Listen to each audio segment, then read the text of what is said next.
Bah alors on en a marre de voir des vidéos à moitié bullshit qui racontent que tout est beau, tout est rose, tout est joli dans le monde du recrutement. On veut avoir du vrai, on veut avoir du saignant, on veut avoir du croustillant. Et c'est pour ça qu'aujourd'hui, je te propose à toi Thibaut de te faire la fameuse interview nulle qui a rendu célèbre Ardisson. Donc je suis parti avec 8 questions, toutes plus nulles les unes que les autres, pour connaître un petit peu le quotidien du recruteur que tu es, que ce soit par rapport à ses candidats ou par rapport à ses clients. T'es prêt ? Ouais. Première question. En tant que recruteur, est-ce que tu préfères recevoir des candidatures qui ne correspondent pas du tout au profil ou est-ce que tu préfères ne pas recevoir de candidature du tout? Ouais, c'est une bonne question. Je pense que je préfère ne pas en recevoir du tout. Au moins, comme ça, le problème est réglé. Je suis obligé d'aller chasser et c'est réglé. T'es pas fan des candidatures de commerciaux pour des postes de data scientist, par exemple? J'ai un peu de mal avec celle-là, ouais. Parce que ça, c'est de plus en plus commun, hein. Ouais. Ok. Est-ce que tu préfères un candidat qui vient avec 45 minutes de retard sans s'excuser ou un candidat qui t'appelle 5 minutes avant le rendez-vous pour dire qu'il viendra pas? Bon, tu sais que j'aime pas les gens en retard. Euh, je pense que je préfère celui qui annule 5 minutes avant. Au moins, j'ai mon créneau de libre. J'attends pas bêtement 45 minutes quelqu'un qui viendra pas. Ouais. Mais genre, t'es tout prêt, t'es là, t'es feu, t'attends le candidat, tu vois, qui peut faire réussir ta mission, il t'appelle, il vient pas. De toute façon, dans les deux cas, on aura un problème. Donc non, je préfère qu'ils viennent pas. Ok, pourquoi pas. Est-ce que tu préfères un candidat qui te pose comme première question sur le job, est-ce qu'il y a des tickets resto, ou qui te pose comme première question, combien de jours de congé je vais avoir? Les tickets resto. Tickets resto. Au moins, je pense que c'est quelqu'un qui est pragmatique. Il en a marre d'avoir du papier. Il veut avoir une carte Swile. Comme ça, le problème est réglé, tu vois. Et enfin, dernière question sur tes candidats, est-ce que tu préfères un candidat qui ne se pointe pas le jour de l'embauche parce qu'il a trouvé un autre job, ou un candidat qui t'a menti sur ses compétences et du coup, qui fait pas le job? Celle-là, elle est dure. Elle est un peu hardcore, mais elle est d'actualité aussi, donc... Non, je préfère celui qui arrive pas, qui se pointe pas le jour du démarrage. Au moins, je pourrais dire à mon client que c'est pas de ma faute.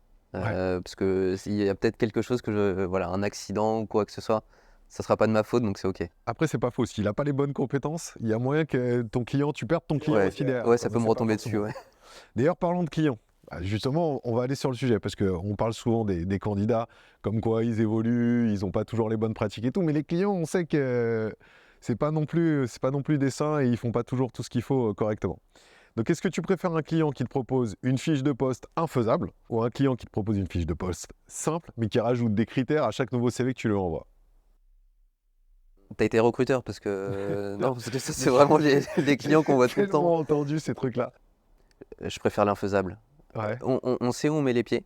Mm. On peut tout de suite challenger versus celui qui va nous rajouter des choses et franchement on va perdre beaucoup plus de temps. Donc je préfère la fiche de poste infaisable directement. Mais du coup, la fiche de poste infaisable, tu la rends faisable ou comment dire, ou tu travailles avec le client pour lui faire comprendre qu'elle est infaisable?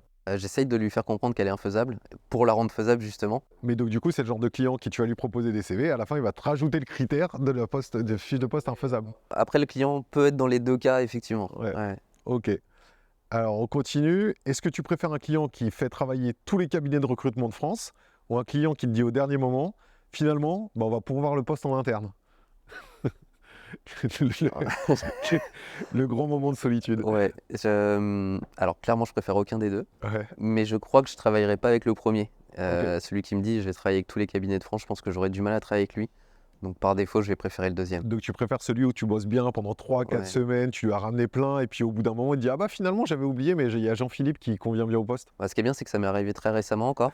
Mais ouais, je préfère celui-là. Ok, ça marche. Avant-dernière question, est-ce que tu préfères un client qui te fait des retours 15 jours après ton envoi de CV, le fameux, ou un client qui te demande tous les jours, où est-ce que t'en es? Je préfère celui qui me demande tous les jours. Ouais. En fait, c'est tellement compliqué de trouver des candidats aujourd'hui. Je veux pas travailler avec celui où je suis obligé d'attendre 15 jours, tu vois, pour avoir une réponse. L'autre va m'embêter, Mhm. clairement, mais je préfère gérer ça que perdre des candidats. Donc ouais, je préfère celui qui me demande tous les jours. Le fameux client où il se rend pas compte qu'il y a des profils en fait qui sont assez tendus sur le marché, puis il te répond 3 semaines après, et puis tu dis c'est mort, pourquoi? Écoute, 3 semaines après quoi. Donc, Ouais, lui, c'est trop compliqué. Ouais, je préfère l'autre. ok. Puis dernière question, ça c'est une qui me tient plus à cœur quoi. Est-ce que tu préfères un client qui a un ADN complètement pourri mais honnête, ou un client qui a un ADN moyen mais qui enjolive le tout? Pour moi, c'est la meilleure de tes questions. Merci. Non, mais Merci. c'est la plus simple. C'est la Merci. plus simple. Je préfère celui qui a un ADN pourri, mais qui est honnête. Je préfère celui qui a un ADN pourri, mais qui est honnête. Je préfère celui qui a un ADN pourri, mais qui est honnête. Je préfère celui qui a un ADN pourri, mais qui est honnête. Je préfère celui qui a un ADN pourri, mais qui est honnête. Je pense que l'honnêteté, c'est hyper important. Celui qui enjolive, de toute façon, on aura un problème après. Puis j'aurais du mal à travailler avec lui encore une fois. Donc je préfère celui qui est honnête. Au moins, il sait. Enfin voilà, on connaît la situation.